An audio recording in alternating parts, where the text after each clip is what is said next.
Bonjour et bienvenue dans les capsules vidéo de Ryan Goslinx. Donc aujourd'hui, ce qu'on va faire, ça va être la correction du midterm 2021 de microéconomie en franco. Le premier exercice qui nous est posé ici, c'est un QCM et on va commencer par la première question qui est le coût d'opportunité d'une décision économique est. Et du coup, on a le choix entre trois réponses et la bonne réponse, ça va être le gain de la meilleure alternative à laquelle on a renoncé en prenant cette décision. Et on justifie ça par le fait que la définition d'un coût d'opportunité, c'est en gros la meilleure alternative à laquelle on a renoncé. Si par exemple, demain, je vais acheter une Renault, mon coût d'opportunité, ça va être une Peugeot, parce que j'ai renoncé d'office à la Peugeot pour acheter une Renault.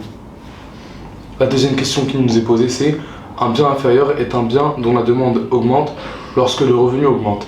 Donc c'est faux par définition, parce que c'est plutôt l'inverse. Un bien inférieur, ça va être un bien dont la demande augmente lorsque notre revenu baisse. Ça va être des biens qui sont cheap, en gros, qui sont pas chers et qu'on achète lorsque notre revenu baisse ou lorsque les prix des autres produits augmentent, comme les produits Auchan ou EcoPlus.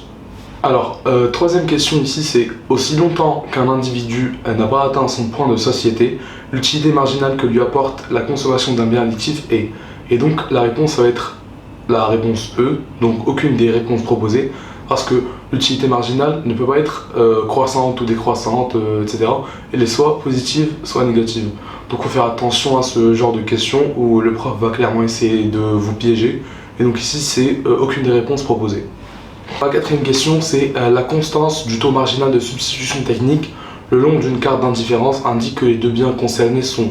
Et donc ici, la réponse est parfaitement substituable. Donc, mis à part le cours, on peut répondre instinctivement parce que si le taux marginal de substitution reste constant le long de la carte d'indifférence, c'est-à-dire que à chaque fois, on peut substituer ces deux biens. Donc, ils sont parfaitement substituables. Alors, pour la question 5, on dit le coefficient directeur de la contrainte de budget entre deux biens dépend. Et ici, elle dépend du prix relatif des deux biens, parce que pour trouver ce coefficient directeur de la droite, on va devoir diviser le prix du bien X par le prix du bien Y. Et ce qui nous donne le prix relatif du prix du bien X pour qu'on puisse tracer la courbe de contrainte de budget. Pour la question 6, c'est la rationalité d'un acteur implique. Donc ici, on va juste revenir à la définition de la rationalité qui nous est donnée au début du premier chapitre, il me semble. Et c'est juste le fait que cet acteur optimise ses choix, c'est-à-dire qu'il essaye de consommer un maximum de son revenu, et donc c'est la définition même de l'optimalité. Alors pour la question 7, ici c'est à court terme, le coût fixe moyen est-il? Et donc ça nous renvoie à la définition juste du coût fixe moyen, donc ça va être juste votre coût fixe divisé par le nombre d'unités produites, et donc ça nous renvoie à la réponse B qui est donc la bonne réponse, qui est identique au coût fixe total divisé par le nombre d'unités produites. C'est une question plutôt simple où on peut avoir des points gratuits entre guillemets.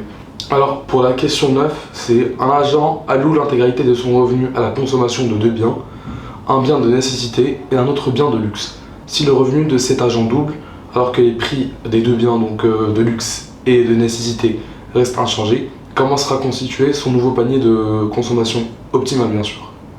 Donc ici, la bonne réponse ça va être la réponse C. Donc l'agent consommera une proportion plus grande du bien de luxe par rapport à la situation intérieure, parce que par définition, notre revenu croît, la proportion de biens de luxe que l'on consomme augmente. C'est-à-dire que si par exemple on gagne une somme de disons 10 000 euros, on va acheter par exemple 1000 euros de biens de luxe. Or, lorsqu'on aura un revenu de 20 000 euros par exemple, on ne va pas acheter 2000 euros de biens de luxe. Donc la somme dédiée aux biens de luxe ne va pas doubler, mais va plutôt tripler ou quadrupler. C'est-à-dire qu'on va acheter plutôt 4000 ou 5000 euros de biens de luxe. Alors, dixième et dernière question du QCM, donc, le principe du raisonnement économique à la marge implique que la décision d'accepter des heures supplémentaires, et donc la bonne réponse ici, ça va être est rationnelle car on considère la rémunération des heures supplémentaires et on la compare au coût d'opportunité de ces mêmes heures.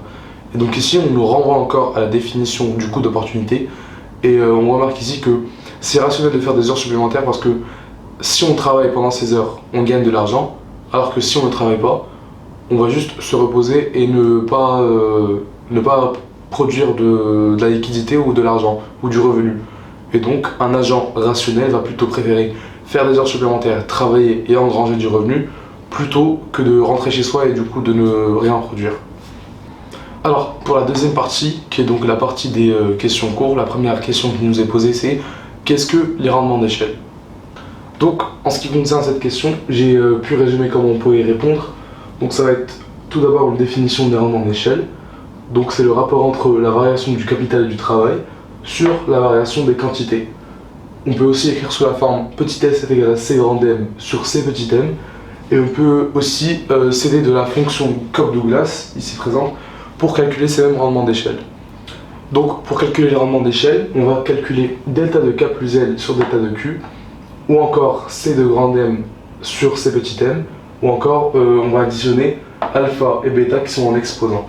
Donc si delta de k plus L sur delta de q est inférieur à 1, ça veut dire que les rendements d'échelle sont croissants. Si c de grand M sur c petit m est supérieur à 1, ça veut dire que les rendements sont croissants. Et si alpha plus bêta est supérieur à 1, ça veut dire aussi que les rendements sont croissants. A l'inverse, si delta de k plus L sur delta de q est supérieur à 1, ça veut dire que les rendements sont décroissants. On est donc en déséconomie d'échelle. Si c de grand M sur c petit m est inférieur à 1, on est aussi en rendement décroissant et en déséconomie d'échelle. Et si alpha plus bêta est inférieur à 1, ça veut dire aussi qu'on est en déséconomie d'échelle et donc en rendement décroissant. Par contre, si toutes ces sommes sont égales à 1, ça veut dire qu'on est en rendement constant. Et enfin, on peut aussi rajouter ce graphique-là pour avoir un maximum de points à la question, pour essayer d'illustrer un peu nos propos et de les détailler. Donc ici, on a la courbe du coût moyen et du coût marginal, et on voit qu'elle se coupe en ce point-là, où donc C grand M et C petit m sont égales. Donc si on fait leur quotient, ça va donner 1, et c'est donc en ce point-là que les rendements d'échelle sont constants. Et donc on peut directement déduire que à gauche de ce point-là, les rendements d'échelle sont croissants, et qu'à sa droite, les rendements d'échelle sont décroissants. Donc on va directement passer à la correction des exercices. Et donc pour la première question de l'exercice 2, on nous demande définissez ce qu'est une courbe d'indifférence.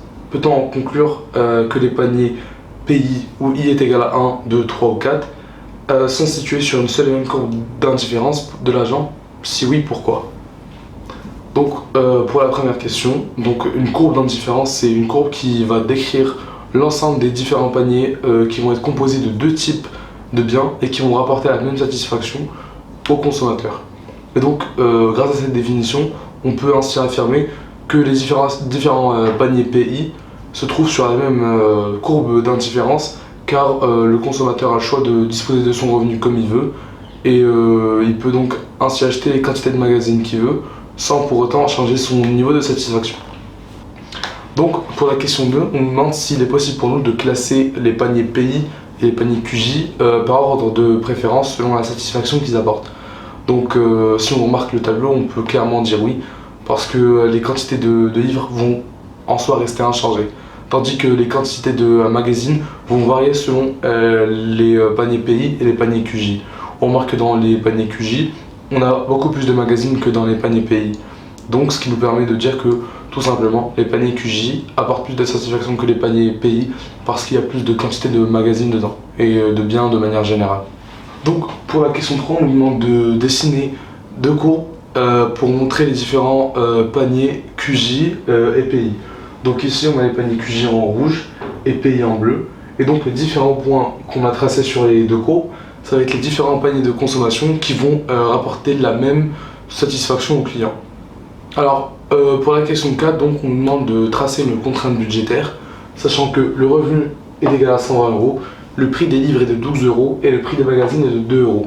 Donc tout d'abord on va diviser notre revenu par 12, ce qui va nous donner 10, qui est le nombre de livres que pourrait acheter le consommateur s'il dédiait tout son revenu aux livres.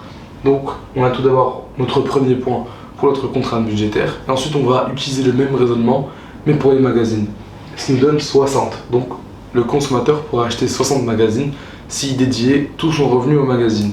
Et donc on a directement notre deuxième point, il nous suffit juste de tracer cette contrainte budgétaire, et donc ça va être cette droite ici dessinée en pointillé.